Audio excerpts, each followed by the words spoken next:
Una Navidad en casa del abuelo no puede ser muy entretenida.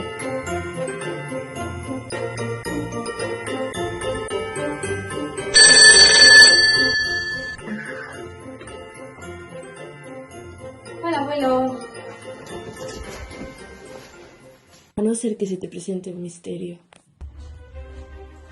¿Quién es ese abuelo?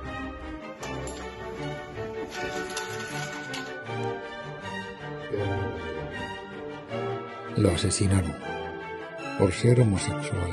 Todo por luchar por sus derechos. ¿Conseguirá resolver un caso que sucedió en 1975? ¿Vivían ustedes aquí en los años 70? ¿Únicamente preguntando a los habitantes de Cimadevilla? ¿Recuerdan el caso de Rambal?